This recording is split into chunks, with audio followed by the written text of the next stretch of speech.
Gunnerman Group is a go. Yes! Not just a startup, an upstart. Gotta get going. Gotta be good. Good. Good. Growth is the goal. How do we do that? I talked to UPS. They'll help us out. New technology, smart advice. We focus on the business, and they take care of the logistics. UPS. Good going. We get good. That's great. Great. Great. Great. Great. Great. Great. I love logistics.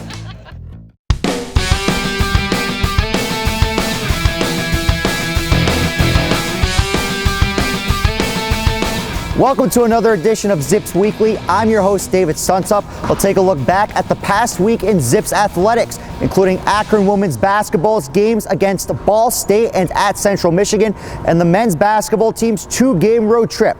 We start off with Akron women's basketball. The Zips had a pair of games against teams that entered MAC play at 4-1 last week, a rematch against Ball State from the MAC championship game, and a showdown at Central Michigan.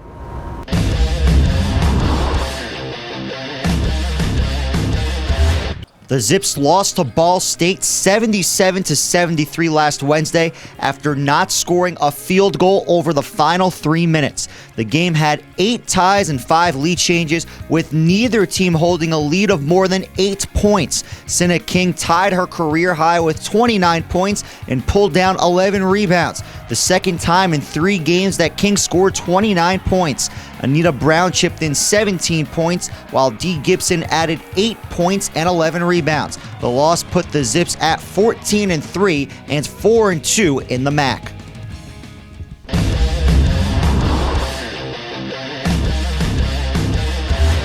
Akron pulled out a 74-72 win at Central Michigan this past Saturday, its first win in Mount Pleasant since 2001. The Zips escaped with the victory after Central Michigan missed a shot to win it as time expired. Hannah Plyben scored a game-high 21 points, while Sienna King added her 10th double-double with 19 points and 10 rebounds, and freshman Lauren Hung tied her career high with 12 points. King was named the MAC East Player of the Week for the second time this season. The Zips improved to 15-3 and 5-2 in MAC play. David Suntup joined by Jody Kess as we recap Akron's games from last week at home against Ball State and at Central Michigan, and take a look at what's on deck for the Zips. A huge game at Ohio on Wednesday night, and then Kent State comes to the jar on Saturday afternoon. And Coach, you said after the 77-73 loss to Ball State last Wednesday that you were interested to see how the team would respond at Central Michigan. So what was the most satisfying thing with the way the team bounced back? 2 things. We played hard, and that's all I ask the kids to do is play hard. Sometimes the ball's not going to bounce your way, but I just didn't feel like we had the energy and the enthusiasm versus Ball State. And, fortunately, we made a couple extra shots and we won the game. It's a tough place to win at Central Michigan. They don't lose too many games at home, and I know it's been since 2001, I think, since Akron won there. So that was a great win for our program. And plus, we also played more people. And, anytime you can play more people, it gives those kids some confidence more. I thought Lauren Hung shot the ball extremely well in the second half when we needed her. Obviously, Hannah Plyben did phenomenal the first half with 19 points, but it was a great team effort. You mentioned that the team played hard and had extra energy at Central Michigan. Sienna King's had a phenomenal year, averaging more than 20 points and 8 rebounds a game, and she's the lone senior on your roster. Besides her production on the court, what did she do in terms of her leadership to help the team bounce back? I think with Sienna, the last 4 or 5 games, she's been playing fantastic.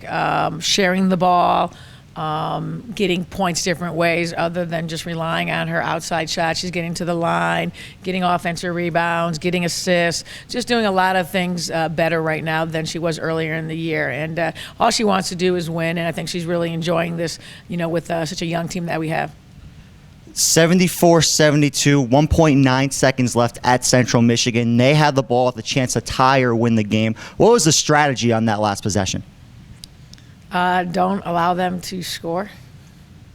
Well, besides that, in terms of defending the 2, the 3.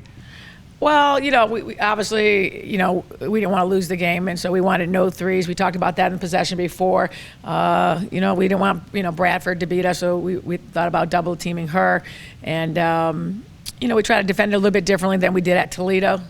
Thought maybe they may have saw that tape, and we didn't guard anybody on the ball, and so we decided to put someone on the ball this time and did a couple of different things. So, again, fortunately, we were able to win at the end. We learned a lot of great lessons in that game, but fortunately, you learn lessons winning, and that's a nicer thing to have.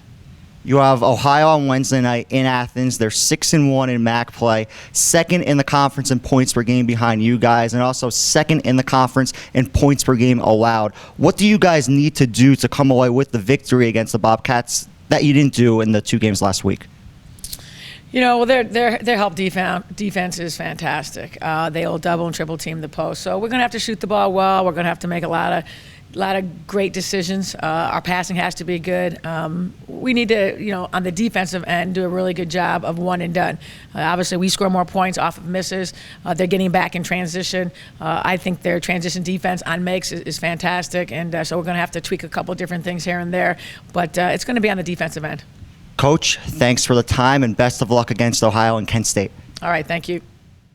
Akron men's basketball hit the road for a pair of games at Northern Illinois and Western Michigan, searching for its first true road win of the season.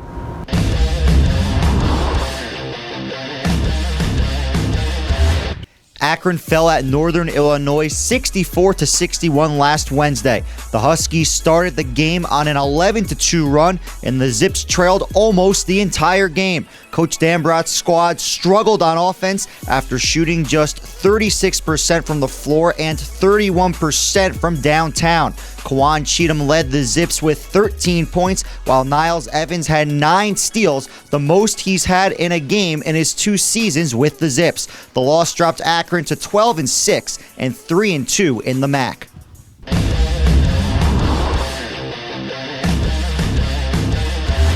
Akron bounced back with a huge 71-69 victory at Western Michigan last Saturday to sweep the season series with the Broncos. Isaiah Johnson chipped in a career-high 16 points and 8 rebounds, starting in place of injured big man Pat Forsyth. The sophomore center went 4 of 4 from the free throw line in the final minute to put the Zips ahead after they trailed 68-67 with 1:28 left.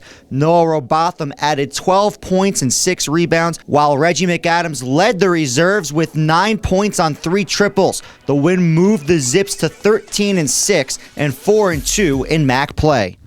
Akron swimming and diving lost to Bowling Green 167-132 in its final MAC meet of the season. Aaron Seiler won 2 events, the 200-yard butterfly and the 100-yard butterfly. Akron won a pair of matches over Butler and Valparaiso in Indianapolis last weekend. Martina Zerbola and Sophia Geyer both went 4-0 in the pair of matches. Our Zip Student Athlete of the Week is women's basketball player Sinna King. The senior recorded double-doubles in both games last week, including 19 points and 10 rebounds, and Akron's road win at Central Michigan. I mean, it's a good feeling. It's a really exciting time right now. We're dead into MAC play, and we've been playing pretty well. We've won, 2 out of the last 3 close games we've had, so it's just an exciting time. I think the key is my teammates. They know what to do. They know when to get me the ball, and they help me stay level and just consistent. So it's all thanks to them. Coming up this week in Zips Athletics, Akron men's basketball goes for the season series sweep against Bowling Green at the Stroh Center. Akron women's basketball battles Ohio in Athens on Wednesday night and then returns home for its first wagon wheel showdown with Kent State on Saturday. Akron swimming and diving has a dual meet against Xavier and Mount Union on Friday night. The women's tennis team faces Oakland on Saturday. That wraps up this edition of Zips Weekly. Tune in next week as we recap Akron men's basketball's Purple Out game against Ball State in honor of Dan Peters and the women's basketball team showdown with Kent State in the wagon wheel. Thanks so much for watching. I'm David Sunsup for GoZips.com.